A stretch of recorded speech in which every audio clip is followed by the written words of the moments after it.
આજે આપણે એક એવા કિમિયાગરની વાત કરવાના છીએ જેને અશક્યને શક્ય કરી બતાવ્યો. મતલબ કે જેણે લોખંડને સોનામાં ફેરવવાની કળા હાંસલ કરી લીધી. પણ એ કળા મેળવ્યા પછી એમણે જે નિર્ણય લીધો ને એ તો એ કળા કરતાં પણ અનેક ગણો મોટો હતો. તો ચાલો જાણીએ આ અદ્ભુત કથા. આ કોઈ રાજા મહારાજાની વાત નથી જેમણે તલવારના જોરે દુનિયા જીતી હોય. ના, આ વાત છે એક એવી જીતની જે મનથી જીતાય છે. આ એક એવી ગાથા છે જે ભૌતિક સંપત્તિ પર નૈતિક સિદ્ધાંતોની જીતની સાક્ષી પૂરે છે. જરા કલ્પના કરો, આબુ પર્વતની ગીચ જાળી છે, મધ્યરાતનો સમય છે અને ચારે બાજુ ઘનઘોર અંધકાર અને એકદમ નીરવ શાંતિ. અહીંયા આખી દુનિયાથી દૂર પેથરશા મંત્રી એક એવા રહસ્યની છેલ્લી કસોટી કરવા જઈ રહ્યા હતા જેની કોઈએ કલ્પના પણ ન કરી હોય. વાતાવરણ કેવું હતું ખબર છે? એકદમ તંગ. એક બાજુ કુદરતની શાંતિ અને બીજી બાજુ માણસની મહત્વાકાંક્ષાની આગ ધગધગી રહી હતી. પેથરશા પૂરી એકાગ્રતાથી ભઠ્ઠી સામે બેઠા હતા, કારણ કે એમના વર્ષોની મહેનત આજે ફળવાની હતી. તો આ કોઈ નાનો સૂનો પ્રયોગ નહોતો. આ હતી સુવર્ણ સિદ્ધિ, એટલે કે એવી શક્તિ જે ગરીબીને જડમૂળથી ઉખાડી ફેંકે. પેથરશાને આ વિદ્યા એમના પિતા દેદાશા પાસેથી વારસામાં મળી હતી અને બસ આજે એની પરીક્ષાનો દિવસ હતો. જુઓ, આ પ્રક્રિયા જેટલી વૈજ્ઞાનિક લાગતી હતી ને એટલી જ આધ્યાત્મિક પણ હતી. પહેલાં તો જંગલમાંથી ખાસ વનસ્પતિઓનો રસ કાઢવાનો, પછી પવિત્ર મંત્રો બોલવાના અને છેલ્લે એ લેપ લગાડેલા લોખંડને સીધું અગ્નિમાં હોમી દેવાનું. દરેક પગલું એકદમ ચોકસાઈ અને પૂરી શ્રદ્ધાથી ભરેલું. અને પછી એ ઘડી આવી ગઈ જેની પેથરશા વર્ષોથી, જી હા, વર્ષોથી રાહ જોતા હતા. એમની બધી જ તપસ્યા, એમની ધીરજ, એમનું જ્ઞાન, બધું જ હવે એ ભઠ્ઠીની આગમાં કસોટી પર હતું. અને પછી તો જાણે એક ચમત્કાર જ થઈ ગયો. જેવો પેથરશાહે ચીપિયાથી એ લોખંડનો ટુકડો બહાર કાઢ્યો તો એ કાળું કટાયેલું લોખંડ હતું જ નહીં, એ હતું પીળું ચળકતું એકદમ શુદ્ધ સોનું. આહા, શું ખુશી હશે એમને, શું ઉત્સાહ હશે! એ સફળ થઈ ગયા હતા, સિદ્ધિ મળી ગઈ હતી. હવે તો બસ ધનની કોઈ કમી જ નહોતી રહેવાની. ઈચ્છે તો દુનિયાના સૌથી અમીર માણસ બની શકે એમ હતા. પણ આ ખુશી, આ જીતની ઉજવણી બહુ લાંબી ન ચાલી. એ જ પડે જ્યારે સફળતા એના શિખર પર હતી ત્યારે જ કંઈક એવું થયું જેણે બધું જ બદલી નાખ્યું. એમની નજર એ ચમકતા સોના પરથી હટી અને ત્યાં પડેલા અવશેષો પર ગઈ. ભઠ્ઠીમાં બળી ગયેલા લાકડા અને પેલી વનસ્પતિનો કચડાયેલો કૂચો. બસ આટલું જોતાં જ એમના હૃદયમાં જાણે એક ધ્રુજારી ફરી વળી. વિચારી શકો છો એમના મનમાં શું ચાલી રહ્યું હશે? એક બાજુ સોનાનો એ મોહક ચળકાટ હતો તો બીજી બાજુ એ ચળકાટ પાછળની ભયાનક હકીકત. એક તરફ અઢળક સંપત્તિનો આનંદ હતો તો બીજી તરફ અસંખ્ય જીવોની હત્યાનો અસહ્ય પસ્તાવો. એમને ત્યારે સમજાયું કે આ સોનું બનાવવા માટે કેટલાય લાકડા બાળવા પડ્યા, પેલી જડીબૂટીઓ જ્યારે વાટી હશે ત્યારે કેટલાય સૂક્ષ્મ જીવો કચડાઈ ગયા હશે. એમને તો સોનાની ચમકમાં લાખો જીવોની મરણચીસો સંભળાવા લાગી અને એક જૈન શ્રાવક તરીકે એમનું હૃદય કંપી ઉઠ્યું. એમના મનમાં બસ એક જ સવાલ ઘુમરાઈ રહ્યો હતો: શું એ ધનવાન બન્યા હતા કે પછી એક હત્યારા? આ સોનું નહોતું, આ તો પાપનો ઢગલો હતો. અને બસ એ જ પછતાવાની આગમાં, એ જ ભઠ્ઠીની સામે ઊભા રહીને પેથરશાહે એક એવો નિર્ણય લીધો જેણે ઇતિહાસ બદલી નાખ્યો. એમની આંખોમાંથી પછતાવાના આંસુ વહી રહ્યા હતા. એમણે આકાશ સામે જોયું અને એ જ આગને સાક્ષી માનીને એક દ્રઢ સંકલ્પ કર્યો. એમના શબ્દો ઇતિહાસમાં હંમેશ માટે અમર થઈ ગયા. અને આ કોઈ નાનો સોનો ત્યાગ નહોતો. જે શક્તિ મેળવવા માટે એમણે આખી જિંદગી લગાવી દીધી, એ જ શક્તિનો એમણે એક જ ક્ષણમાં ત્યાગ કરી દીધો. શેના માટે? ફક્ત નૈતિકતા માટે. એટલું જ નહીં, જે સોનું બન્યું હતું ને એ બધું જ તેમણે તીર્થોના ઉદ્ધાર માટે વાપરી નાખવાનો નિર્ણય કર્યો. તો આ આખી વાતમાંથી શીખવા જેવું શું છે? પેથરશાના આ એક જ નિર્ણયમાં જીવનના બહુ મોટા રહસ્યો છુપાયેલા છે. ચાલો એને જરા સમજીએ. જો આ એક રાતનો અનુભવ આપણને ઘણું શીખવી જાય છે. પહેલું તો એ કે આપણે જે કંઈ પણ કરીએ, ભલે એ નાનું હોય કે મોટું, એનું પરિણામ તો આવે જ છે. બીજું, સાચી સંપત્તિ સોના ચાંદી કે રૂપિયા પૈસામાં નથી હોતી, પણ આપણા સિદ્ધાંતોમાં હોય છે. ત્રીજું અને સૌથી અગત્યનું, અહિંસાથી મોટો કોઈ ધર્મ નથી. અને છેલ્લે, જ્યારે પોતાની ભૂલ સમજાય ને ત્યારે પસ્તાવું જ સાચા પરિવર્તનનો રસ્તો બતાવે છે. આ એક વાક્ય આખી વાર્તાનો સાર કહી દે છે. એ એક એવી ઘડી હતી જ્યાં ભૌતિકવાદ પર આધ્યાત્મિકતા જીતી ગઈ, લોભ પર કરુણા જીતી ગઈ અને હિંસા પર અહિંસાનો વિજય થયો. પેથરશા પાસે અમર્યાદ સંપત્તિ બનાવવાની શક્તિ હતી, પણ એની કિંમત હતી હિંસા, અને એમણે એ કિંમત ચૂકવવાની ના પાડી દીધી. આ વાત આપણને વિચારવા પર મજબૂર કરે છે, નહીં? કે આપણે આપણા નિર્ણયોની, આપણી સફળતાઓની ખરેખર કઈ કિંમત ચૂકવી રહ્યા છીએ? જ્યારે તાકાત અને સત્તા કામ ના લાગે ત્યારે શું કામ આવે છે? આજે આપણે દેવગિરી નગરીની એક એવી કહાણી સાંભળીશું જે મંત્રી પેથરશાની છે, જેમણે સાબિત કરી દીધું કે મોટામાં મોટા પડકારોનો જવાબ તલવારથી નહીં પણ દિમાગથી અપાય છે. આ સવાલ એ જ તો આખી વાતનો સાર છે. પેથરશાની ગાથા આપણને એ જ બતાવે છે કે કેવી રીતે ચતુરાઈ વાપરીને કોઈ પણ અવરોધને એક તકમાં ફેરવી શકાય છે. તો ચાલો સીધા જઈએ દેવગિરી નગરીમાં. ત્યાં રાજા રામદેવનું શાસન હતું અને એમના દરબારમાં મંત્રી હેમાદ્રીનો ભારે દબદબો હતો. અને આ જ શહેરમાં પેથરશાહ નામના એક મંત્રી એક મોટું સપનું જોઈ રહ્યા હતા, એક ભવ્ય જિનાલય બનાવવાનું. પણ જેમ દરેક સારી વાર્તામાં થાય છે, રસ્તો એટલો સહેલો નહોતો. પહેલો અવરોધ એવી જગ્યાએથી આવ્યો જેની કોઈએ કલ્પના પણ નહોતી કરી, અને એ હતો રાજાનો નવો ખૂબ જ કિંમતી ઘોડો. આ કોઈ એવો તેવો ઘોડો નહોતો. 60,000, એ પણ સોના મોહરો ખર્ચીને રાજાએ એને ખરીદ્યો હતો. એટલે એ માત્ર એક પ્રાણી નહોતો, પણ રાજાની શાન અને પ્રતિષ્ઠાનું પ્રતીક હતો. એટલે જ જ્યારે એ અટક્યો ત્યારે સૌની નજર એના પર જ હતી. થયું એવું કે આટલો મોંઘોદાટ ઘોડો એક સાવ નાના કાદવવાળા ખાબોચિયા પાસે આવીને ઊભો રહી ગયો. હવે જો એને જબરદસ્તી કૂદાવે તો રાજાના શાહી કપડા પર કાદા ઉડે. એટલે રાજા મૂંઝાયા, આગળ વધવું કે પોતાની શાન બચાવી? હવે રાજાની ધીરજ ખૂટી, એમનો પિત્તો ગયો. એમણે ગર્જના કરી, આ તે કેવો ઘોડો લાવ્યા છો? આટલા અમથા ખાડાથી ડરે છે? અને બસ આ જ સમયે મંત્રી હેમાદ્રીએ પેથરશાનો સૂચવેલો એક અનોખો ઉપાય રાજા સામે રજૂ કર્યો. ઉપાય સાંભળવામાં વિચિત્ર હતો, પણ એની પાછળ એક જબરદસ્ત તર્ક છુપાયેલો હતો. ઉપાય એકદમ સરળ હતો. ઘોડાની પૂંછડીને એક દોરડાથી એના પેટ સાથે જ કસીને બાંધી દો. હવે આની પાછળનું તર્ક સમજો.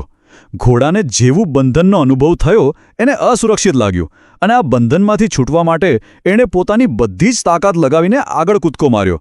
આ કોઈ જાદુ નહોતું, પણ પ્રાણીના મનોવિજ્ઞાનની ઊંડી સમજ હતી. અને જુઓ તો ખરા, થયું પણ એવું જ. ઘોડાએ એવી તો છલાંગ લગાવી કે એક જ ઝાટકે ખાડો પાર, અને રાજાના કપડા પર કાદવનો એક છાંટો સુદ્ધા ના ઉડ્યો. પેથરશાની આ વિચિત્ર લાગતી સલાહ 100% કામ કરી ગઈ. બસ રાજા તો ખુશ થઈ ગયા. બુદ્ધિના આ કમાલથી તેઓ એટલા પ્રભાવિત થયા કે તેમણે પેથરશાને ઇનામમાં મંદિર માટે શહેરના મુખ્ય બજારમાં સૌથી સારી જમીન આપી દીધી. પહેલો પડાવ તો પાર થઈ ગયો. પણ કહાણી અહીં પૂરી નથી થતી. પેથરશાની અસલી કસોટી તો હવે શરૂ થવાની હતી. જમીન મળી ગઈ, પણ જેવું ખોદકામ શરૂ થયું, જમીન નીચેથી જ એક એવી સમસ્યા બહાર આવી જે આખા મંદિરના પ્રોજેક્ટને ખતરામાં નાખી શકે તેમ હતી. શરૂઆતમાં તો બધાને લાગ્યું કે આ તો કોઈ ચમત્કાર છે, કોઈ દૈવી આશીર્વાદ છે. જમીનમાંથી અમૃત જેવું મીઠું પાણી નીકળ્યું. પણ કહેવાય છે ને કે ક્યારેક જે વરદાન લાગે એ જ અભિશાપ બની જાય છે. અને અહીં બરાબર આવું જ થયું. હવે જુઓ કેવી પરિસ્થિતિ ઊભી થઈ. બ્રાહ્મણોએ દલીલ કરી કે આ તો દૈવી ભેટ છે, એટલે આ જગ્યાએ પ્રજા માટે વાવ બનવી જોઈએ. એમની વાતમાં વજન હતું. રાજા પણ પ્રજાના હિત અને ધાર્મિક લાગણીઓ વચ્ચે અટવાઈ ગયા. એક બાજુ લોકોનું ભલું અને બીજી બાજુ પેથરશાનું જીવનભરનું સપનું. પણ પેથરશા કંઈ હાર માને એવા નહોતા. એમણે સીધો સંઘર્ષ ટાળ્યો અને એક એવી ગુપ્ત યોજના બનાવી જે રાતના અંધારામાં જ પાર પડવાની હતી. એક એવી ચાલ જે આખી બાજી પલટી નાખવાની હતી. આ યોજના ખરેખર અદ્ભુત હતી. રાત્રે ચૂપચાપ ગાડા ભરીને મીઠું અને કડવી વનસ્પતિઓ લાવીને એ પાણીમાં નાખી દેવામાં આવી. એમનો હેતુ પાણીને ગાયબ કરવાનો નહોતો, પણ પાણીને ખરાબ સાબિત કરવાનો હતો. જે વસ્તુને બધા અમૃત માનતા હતા એને જ ઝેરમાં ફેરવવાનો આ એક માસ્ટર સ્ટ્રોક હતો. બીજા દિવસે સવાર પડી રાજા પોતે નિરીક્ષણ કરવા આવ્યા. હવે બધો દારોમદાર રાજાના એક ઘૂંટડા પણ હતો. આ એક જ ઘૂંટડો મંદિરનું ભવિષ્ય નક્કી કરવાનો હતો. અને જેવો રાજાએ ઘૂંટડો ભર્યો એમનું મોઢું બગડી ગયું. થૂ થૂ થૂ, આ તો કડવું ઝેર છે. બસ પૈથડ શાહની યોજના 100% સફળ રહી. રાજાનો ભ્રમ એક જ ક્ષણમાં તૂટી ગયો. રાજાએ તરત જ હુકમ કર્યો, આવી નકામી જમીન પર કોઈ વાવબાવ નહીં બને.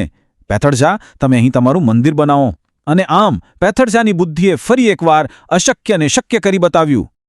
તો આખી વાત પરથી આપણે શું શીખી શકીએ? પૈથડ શાહની આ બે જીત પાછળનું રહસ્ય શું હતું? ચાલો એમની વ્યૂહરચનામાં છુપાયેલા મુખ્ય સિદ્ધાંતોને સમજીએ. જુઓ, પહેલી વાત, સમસ્યાના મૂળ સુધી પહોંચો. પૈથડ શાહે ઘોડા પર બળ વાપરવાને બદલે એની મનોસ્થિતિને સમજી. એમને ખબર હતી કે ઘોડો ડરતો નથી, પણ એનું ધ્યાન ભટકેલું છે. પૂંછડી બાંધીને એમણે એનું ધ્યાન કેન્દ્રિત કર્યું અને સમસ્યા ઉકેલાઈ ગઈ. હવે બીજી વાર્તામાંથી મળતો બોધ તો એનાથી પણ એક કદમ આગળ છે. જો તમે સમસ્યાને હટાવી ન શકો તો એનું સ્વરૂપ જ બદલી નાખો.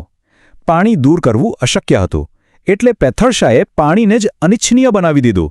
એમણે રાજાના તર્કનો ઉપયોગ એમની વિરુદ્ધ કર્યો અને ગુપ્ત રીતે કામ કરીને જીત મેળવી. આજે આપણે જેને લેટરલ થિંકિંગ કહીએ છીએ એ જ તો પૈથડ શાહે સદીઓ પહેલાં કરી બતાવ્યું હતું. એટલે કે સમસ્યાનો સીધો સામનો કરવાને બદલે એક અલગ જ ખૂણાથી વિચારીને એનો ઉકેલ લાવવો.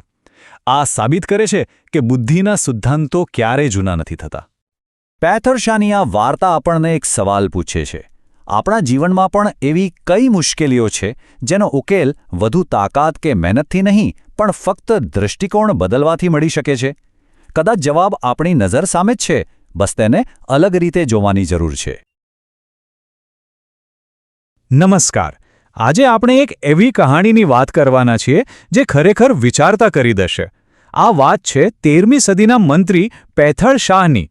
પણ આ કોઈ રાજા મહારાજાની સામાન્ય ગાથા નથી. આ તો ત્યાગ, સંયમ અને આત્મચિંતનની એક અદ્ભુત વાત છે. એક એવો નિર્ણય જે ભોગવિલાસના શિખર પરથી લેવામાં આવ્યો હતો.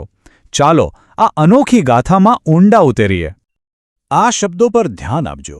આ માત્ર એક વાક્ય નથી, પણ એક માણસના મનમાં ચાલી રહેલા ઊંડા નૈતિક સંઘર્ષનો પડઘો છે. આ શબ્દો છે પૈથડ શાહના. અને એક એવી ક્ષણ હતી જ્યારે એક ભેટને કારણે એમને પોતાની જાત પર જ સવાલ ઉઠાવવો પડ્યો. આ એક જ વાક્ય આખી કહાણીનો પાયો નાખી દે છે અને આપણને સીધા એમના મનોમંથનની વચ્ચે લાવીને મૂકી દે છે. તો આપણી વાર્તા શરૂ થાય છે માંડવગઢના એકદમ ભવ્ય મહેલમાં. ચારે બાજુ વૈભવ જ વૈભવ, વિલાસ અને સુખ સુવિધાઓની કોઈ કમી નથી. પણ આ બધાની વચ્ચે એક નાનકડી ભેટ, બસ એ જ એક મોટા આધ્યાત્મિક ભૂકંપનું કારણ બનવાની હતી. હવે સમજવા જેવી વાત એ છે કે આ કોઈ એવી તેવી ભેટ નહોતી. એનું મૂલ્ય એના મોંઘા રેશમમાં નહોતું. ના, એનું અસલી મૂલ્ય તો એને મોકલનાર વ્યક્તિના ચારિત્ર્યમાં હતું. ભીમશ્રાવક, જેઓ એક અખંડ બ્રહ્મચારી હતા. એટલે એમના દ્વારા મોકલાયેલું આ વસ્ત્ર માત્ર એક કાપડનો ટુકડો નહોતું રહ્યું. એ તો જાણે એમની તપસ્યા અને પવિત્રતાનું જીવંત પ્રતીક બની ગયું હતું. અને હવે કહાણીમાં એ વળાંક આવે છે જ્યાં પૈથડ શાહ પોતાની અંદર ઝાંકે છે. અને તમને ખબર છે આટલી ગહન વાતની શરૂઆત ક્યાંથી થઈ? એમના પત્નીના એક સાવ સામાન્ય અને સહજ સવાલથી. એમની પત્નીએ તો બહુ જ પ્રેમથી અને સાહજિકતાથી પૂછ્યું. એમને તો કદાચ કલ્પના પણ નહોતી કે એમનો આ સવાલ એક એવા સંવાદને જન્મ આપશે જે ઇતિહાસ બની જવાનો હતો. પણ આ એક સવાલે પૈથડ શાહના મનમાં જે તોફાન ચાલી રહ્યો હતો એને વાચા આપી દીધી. વિચારો તો ખરા, પૈથડ શાહે વસ્ત્ર લઈને અરીસા સામે ઊભા છે, પણ એમને પોતાનું પ્રતિબિંબ નથી દેખાતું. એમને દેખાઈ રહ્યું છે પોતાનું જીવન, ભોગવિલાસથી ભરેલું જીવન. એમના મનમાં એક જ સવાલ ઘુમરાઈ રહ્યો હતો. હું જે સંસારના સુખોમાં ડૂબેલો છું તે આટલું પવિત્ર વસ્ત્ર પહેરવાને લાયક છું? એમના અંતરાત્મા જ ના પાડી દીધી. એમને લાગ્યું કે આ તો વસ્ત્ર અને એને મોકલનાર બંનેનું ઘોર અપમાન કહેવાય. તો ચાલો હવે આપણે એક ક્ષણ પર પહોંચીએ જે આ આખી કહાણીનો સૌથી ઊંચો પોઈન્ટ છે. એક એવી ક્ષણ જ્યાં એક સામાન્ય વાતચીતમાંથી એક એવો ઐતિહાસિક નિર્ણય લેવાયો જેણે ફક્ત એ 2 જણનું જ નહીં પણ આવનારી પેઢીઓ માટે પ્રેરણાનો સ્ત્રોત બની ગયો. અને સૌથી મોટી વાત, જ્યારે આ નિર્ણય લેવાયો ત્યારે એમની ઉંમર કેટલી હતી ખબર છે? ફક્ત 32 વર્ષ.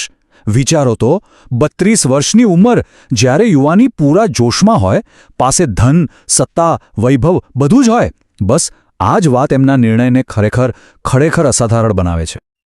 અને ત્યારે એમના પત્નીના આ શબ્દોએ તો જાણે ઇતિહાસ જ બદલી નાખ્યો. એમણે કોઈ ફરિયાદ ના કરી, કોઈ દલીલ ના કરી, પણ એક રસ્તો બતાવ્યો.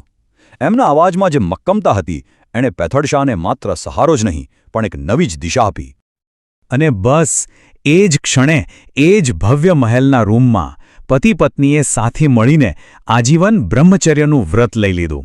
એમનો સંબંધ પતિ પત્ની મટીને ભાઈ બહેનનો બની ગયો. એમનું જીવન એક જ ક્ષણમાં હંમેશા માટે બદલાઈ ગયું. આને કહેવાય સાચી ભાગીદારી અને પરસ્પર સમજણ. પણ વાત અહીંયા પૂરી નથી થતી. એમણે જે વ્રત લીધું એ કોઈ છૂપો નિર્ણય નહોતો. એમણે તો આ મહાન ત્યાગની ઉજવણી કરવાનું વિચાર્યું. અને એમની ઉજવણી કરવાની રીત પણ એટલી જ અનોખી હતી જેટલો એમનો નિર્ણય. એમણે પોતાના ત્યાગની ખુશી કેવી રીતે મનાવી? 1400, જી હા, 1400 લોકોને સુંદર વસ્ત્રોનું દાન કરીને. આ શું બતાવે છે? કે એમનો ત્યાગ ભલે અંગત હતો પણ એની ખુશી એ સમાજ સાથે વહેંચવા માંગતા હતા. એમણે પોતાની આધ્યાત્મિક ખુશી બધા સાથે વહેંચી. તો આ આખી અદ્ભુત વાત પરથી આપણને શું શીખવા મળે છે? ચાલો હવે એ જોઈએ કે આ ઐતિહાસિક ઘટનાના કેટલાક મુખ્ય પાઠ કયા છે જે આજે પણ એટલા જ મહત્વના છે. પહેલી વાત તો એ કે સાચી પવિત્રતા કોઈ વસ્તુમાં નથી હોતી પણ આપણા પોતાના મન પરના કાબૂમાં હોય છે. બીજું, એક સાચું જીવનસાથી આધ્યાત્મિક સફરમાં તમારી સૌથી મોટી તાકાત બની શકે છે. પણ સૌથી અગત્યનો પાઠ, અસલી ત્યાગ એ જ છે જે સુખ અને વૈભવના શિખર પર બેસીને કરવામાં આવે.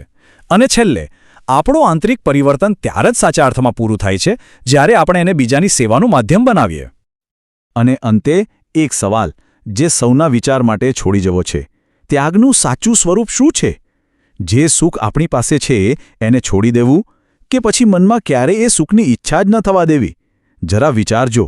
આ પ્રશ્નનો જવાબ કદાચ આપણને ત્યાગની સાચી વ્યાખ્યા સમજાવી શકે છે.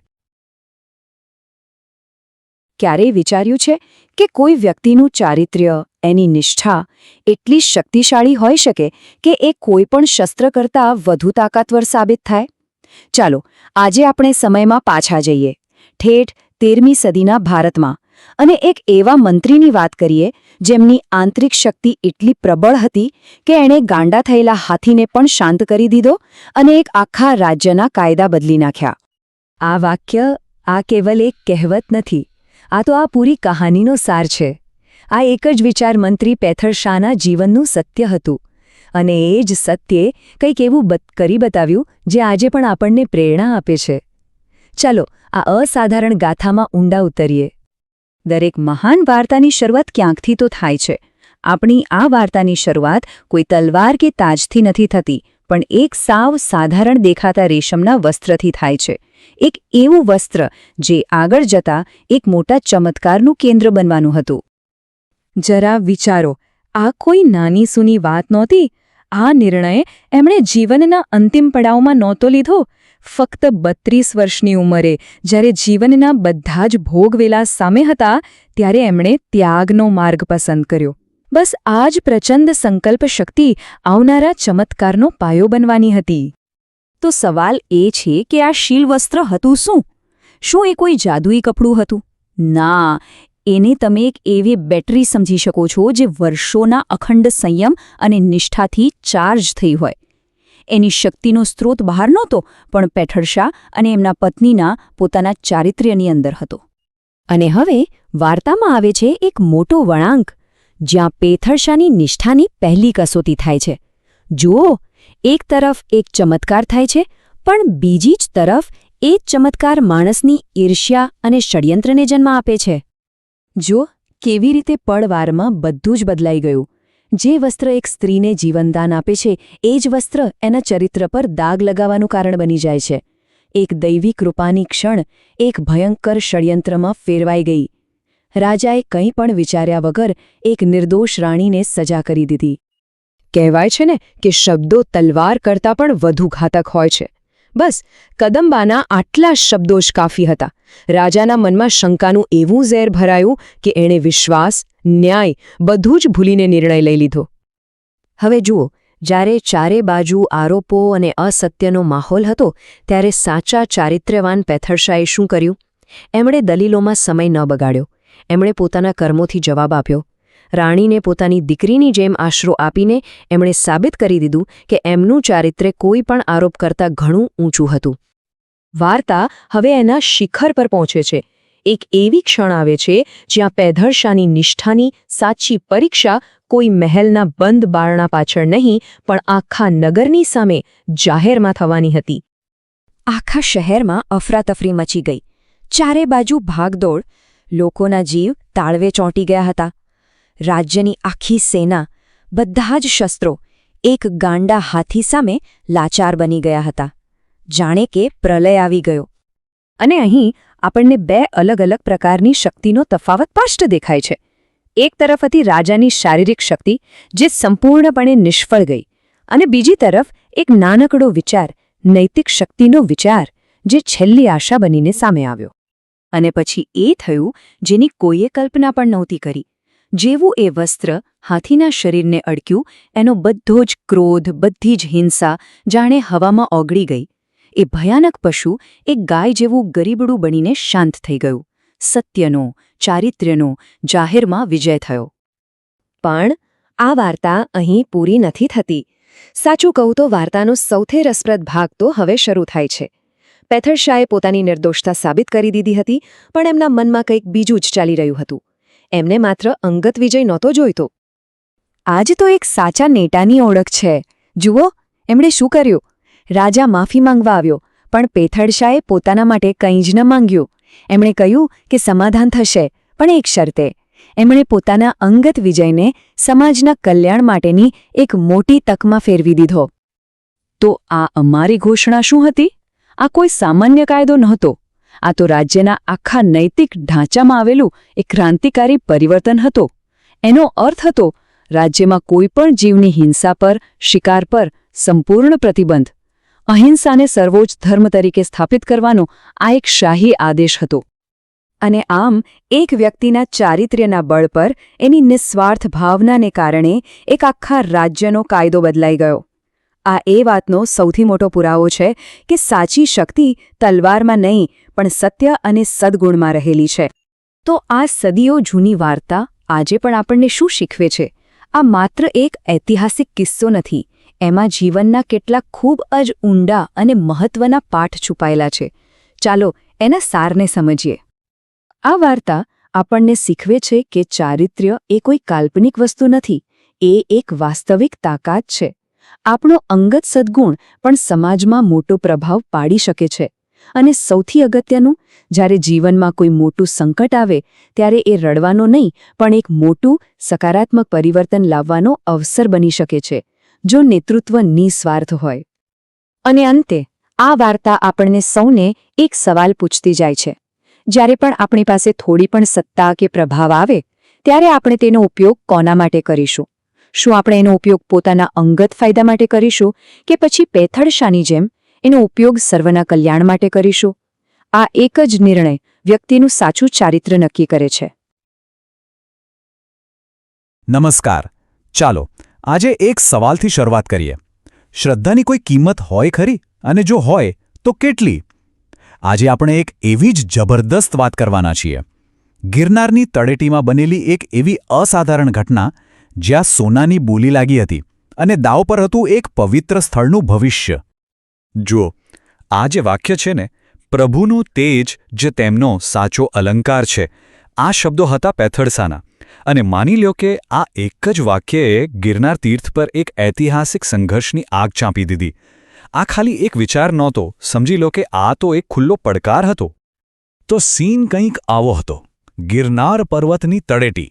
માહોલ એકદમ ગરમ હતો. બે મોટા આગેવાનો, એક બાજુ પેથર શાહ અને બીજી બાજુ પૂર્ણ અગ્રવાલ, આમને સામને હતા. અને મુદ્દો હતો નેમિનાથ ભગવાનના પવિત્ર સ્થાનના ભવિષ્યનો. વાત એવી જગ્યાએ આવીને અટકી ગઈ હતી કે કોઈ પાછળ હટવા તૈયાર નહોતું. હવે આ ઝઘડાનું મૂળ શું હતું? બહુ જ રસપ્રદ છે. જુઓ, પેથર શાહ, જે શ્વેતાંબર પરંપરામાંથી આવતા હતા, એમનું માનવું એકદમ સાફ હતું કે ભગવાનની મૂર્તિનું જે દેવી તેજ છે એ જ એનું સાચું ઘરેણું છે. એના પર બીજા કોઈ શણગારની જરૂર જ નથી. પણ બીજી બાજુ હતા પૂર્ણ અગ્રવાલ, એ દિગંબર પરંપરાના, અને પાછું એમને દિલ્હીના સુલતાનનો ટેકો હતો. એમનો આગ્રહ હતો કે મૂર્તિ પર કોઈ પણ અલંકાર ન હોવા જોઈએ. હવે આ તો વિચારોનો એવો ભેદ હતો, એટલો ઊંડો, કે વાતચીતથી તો કોઈ ઉકેલ આવે એમ જ નહોતો. તો પછી શું થયું? લડાઈ થઈ? ના, અહીં તલવારો નહોતી ટકરાવાની. અહીં ટક્કર હતી શ્રદ્ધાની અને સંપત્તિની. એટલે એક અનોખો રસ્તો કાઢવામાં આવ્યો. એક જાહેર હરાજી. પણ આ કોઈ સામાન્ય હરાજી નહોતી. અહીં જીતનારને કોઈ વસ્તુ નહોતી મળવાની, પણ મળવાનો હતો આખા ગિરનાર તીર્થ પર અધિકાર. અને બોલી શેમાં લાગવાની હતી? શુદ્ધ સોનામાં. હરાજી શરૂ થઈ. પૂર્ણ અગ્રવાલે પૂરા આત્મવિશ્વાસ સાથે પહેલી બોલી લગાવી, 16 ઘડી સોનું. હવે તમે વિચારશો કે આ ઘડી એટલે શું? એ સમયમાં એક ઘડી એટલે આમ તો 24 મિનિટનો સમયગાળો, પણ અહીં એનો મતલબ હતો એક મોટા વાસણ ભરીને સોનું. એટલે સમજી લો કે આ શરૂઆત ધમાકેદાર હતી. પણ આટલી મોટી બોલી પછી પણ પેથર શાહ એકદમ શાંત, જાણે કંઈ થયું જ નથી. આ જોઈને અગ્રવાલને થયું કે મારે હજી દબાણ વધારવું પડશે. એમણે પોતાની બોલી સીધી ડબલ જેવી કરી નાખી અને આંકડો પહોંચાડ્યો 28 ઘડી સોના પર. હવે તો માહોલમાં તણાવ એટલો વધી ગયો હતો કે વાત ન પૂછો. અને પછી જે થયું એણે બધાને ચોંકાવી દીધા. આખી સભામાં એકદમ સન્નાટો છવાઈ ગયો. પેથર શાહ ઊભા થયા. આખી હરાજીમાં એમણે માત્ર એક જ વાર બોલી લગાવી, પણ એ બોલી એવી હતી કે બધાના મોઢા ખુલ્લા રહી ગયા. આંકડો સાંભળશો? 56 ઘડી સોનું. પણ વાત અહીં પૂરી નથી થતી. આ ખાલી એક બોલી નહોતી, આ એમની પ્રતિબદ્ધતા હતી. એમણે જાહેર કર્યું કે જ્યાં સુધી આ 56 ઘડી સોનું ચૂકવી ન દઉં ત્યાં સુધી મારા મોઢામાં અન્નનો એક દાણો પણ નહીં જાય. વિચારો, આ તો એક પવિત્ર પ્રતિજ્ઞા હતી. પૈસાની સાથે સાથે પોતાના શરીરનો ત્યાગ પણ દાવ પર લગાવી દીધો. તો પરિણામ તો સ્પષ્ટ હતું. પેથર શાહ જીતી ગયા. પણ આપણે જે સમજવાનું છે એ છે કે ગિરનારની આ ઘટના તો એમના જીવનની માત્ર એક ઝલક હતી. એમના જીવનભરના જે સિદ્ધાંતો હતા ને એની આ એક નાનકડી ઓળખ હતી. તો સવાલ એ થાય કે કોઈ વ્યક્તિ આવો દાવ કેમ લગાવે? આટલી અડગ શ્રદ્ધા પાછળની તાકાત શું હોય? એવા તો કયા સિદ્ધાંતો હશે જે કોઈને પોતાની બધી સંપત્તિ અને શરીરના સુખ કરતાં પણ વધારે વહાલા હોય? એટલે ગિરનારમાં જે થયું એ કોઈ ગુસ્સામાં કે આવેશમાં લીધેલો નિર્ણય નહોતો. એમના ચારિત્ર્યના મૂળ બહુ ઊંડા હતા. દાખલા તરીકે એમની પાસે સોનું બનાવવાની ગુપ્ત વિદ્યા હતી, પણ એ પ્રક્રિયામાં નાના જીવજંતુઓને નુકસાન થતું હતું, એટલે એમણે આખી ફોર્મ્યુલાનો જ નાશ કરી દીધો. વિચારો. એટલું જ નહીં, ફક્ત 32 વર્ષની ઉંમરે યુવાનીના જોશમાં એમણે અને એમની પત્નીએ આખી જિંદગી માટે બ્રહ્મચર્યનું વ્રત લીધું. અને જ્ઞાન માટેનો પ્રેમ? એમણે એકવાર 36,000 સોના મોહરોનું દાન કરી દીધું, જેથી 7 મોટા જ્ઞાન ભંડારો બની શકે. તો આખી વાતનો સાર શું? પેથર શાહની આ આખી ગાથા આપણી સામે એક મોટો સવાલ મૂકી જાય છે. ખરેખર સાચી સંપત્તિ શું છે? સોનું કે સિદ્ધાંતો? અને એનાથી પણ મોટો સવાલ એ છે કે આપણે જે વસ્તુને જીવનમાં સૌથી વધુ મહત્વ આપીએ છીએ એના માટે આપણે શું કુરબાન કરવા તૈયાર છીએ? શું દાવ પર લગાવવા તૈયાર છીએ? નમસ્કાર. ચાલો આજે એક સફર પર જઈએ, લગભગ 800 વર્ષ પાછળ, 13મી સદીમાં. ત્યાં આપણે બે એવી કમાલની વાતો સાંભળીશું જે સાચી સંપત્તિ એટલે શું એના પર વિચારવા મજબૂર કરી દેશે. તો સાચી સંપત્તિ એટલે શું? શું એ સોનું છે, સત્તા છે, કે પછી કંઈક બીજું જ? આ સવાલનો જવાબ શોધવા માટે આપણે મળીશું મંત્રી પેથર શાહને. એમના જીવનના 2 એવા પ્રસંગો છે ને જે આજે પણ આપણને ઘણું શીખવી જાય છે. ચાલો જોઈએ. તો પહેલું ચિત્ર. આ છે જ્ઞાન માટે સુવર્ણ વૃષ્ટિ. આ વાર્તાની શરૂઆત કોઈ યુદ્ધના મેદાનમાં કે રાજમહેલમાં નથી થતી, પણ એક શાંત ઉપાશ્રયમાં થાય છે. હવે પેથડ ભગવતી સૂત્ર સાંભળી રહ્યા હતા અને એમાં ભગવાન મહાવીર વારંવાર પોતાના શિષ્યને એટલા પ્રેમથી એટલા સ્નેહથી સંબોધી રહ્યા હતા ને કે એ અવાજ પેથડ દિલમાં ઉતરી ગયો. એમને લાગ્યું કે આ અવાજ કોઈ ખજાનાથી ઓછો નથી. એ શબ્દો હતા, હે ગૌતમ, હે ગૌતમ, બસ આટલું જ. પણ એમાં જે મીઠાશ હતી, જે પ્રેમ હતો, એણે મંત્રીના મનમાં એક એવો વિચાર જગાવ્યો જેણે ખરેખર ઇતિહાસ રચી દીધો. એમણે તરત જ એક પ્રતિજ્ઞા લીધી. શું પ્રતિજ્ઞા?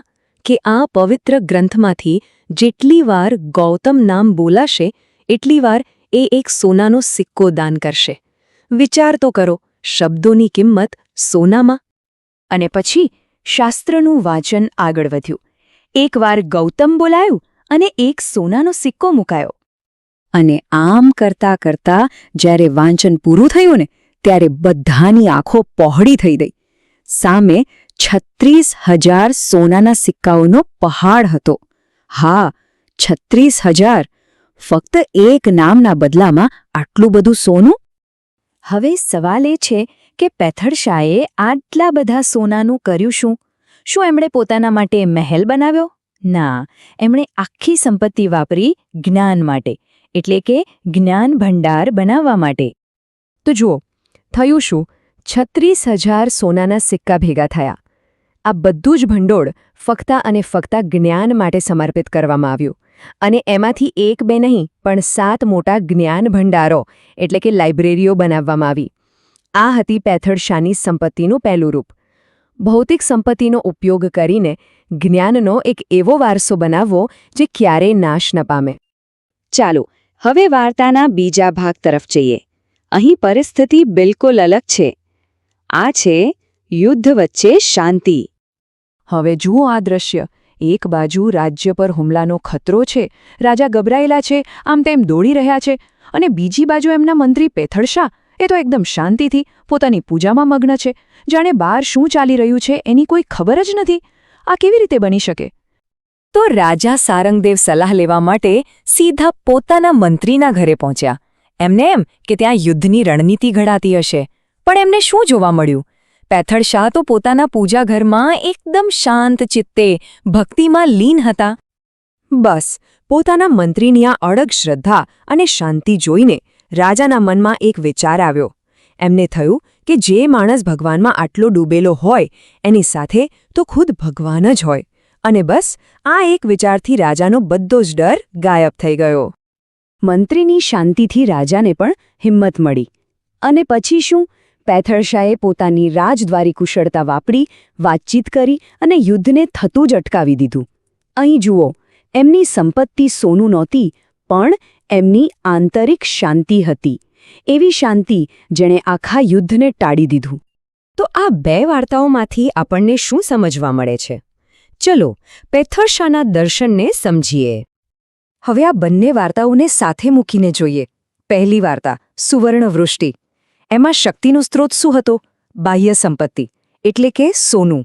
અને એનું પરિણામ? જ્ઞાનનો પ્રસાર. હવે બીજી વાર્તા શાંતિની મૂર્તિ. અહીં શક્તિનો સ્ત્રોત હતો આંતરિક શ્રદ્ધા અને એનું પરિણામ? યુદ્ધનું નિવારણ. મતલબ કે પેથડ પાસે 2 પ્રકારની સંપત્તિ હતી, બાહ્ય અને આંતરિક, અને એમને બંનેનો ઉપયોગ લોકોના ભલા માટે કર્યો. તો પછી આ સદીઓ જૂની વાતોમાંથી આપણે આજના જમાનામાં શું શીખી શકીએ? જુઓ, પહેલી વાત તો એ કે સાચી સંપત્તિના 2 રૂપ છે. એક, જે સંસાધનો આપણે બીજાઓ સાથે વહેંચીએ છીએ, અને બીજું, જે શાંતિ આપણે પોતાના મનમાં કેળવીએ છીએ. બીજું, જ્યારે ઉદારતા જ્ઞાન માટે કરવામાં આવે ને ત્યારે એવો વારસો બને છે જે પૈસાથી પણ વધુ ટકે છે. અને ત્રીજું, આપણી અંદરની શાંતિ એ પણ એક તાકાત છે જે બહારના ઝઘડાઓને પણ શાંત કરી શકે છે. એટલે કે સૌથી મોટી શક્તિ ભેગું કરવામાં નથી, પણ કંઈક સાર્થક યોગદાન આપવામાં અને અડગ શ્રદ્ધા રાખવામાં છે. તો અંતે આ સવાલ આપણી જાતને પૂછવાનો છે. આજના આ દોડધામભર્યા જીવનમાં આપણી પોતાની અચળ શાંતિ ક્યાં છે? અને આપણી પાસે જે પણ સંપત્તિ છે, પછી એ પૈસા હોય, જ્ઞાન હોય કે સમય હોય, એને આપણે કેવી રીતે વહેંચીશું? આના પર વિચાર જરૂર કરજો.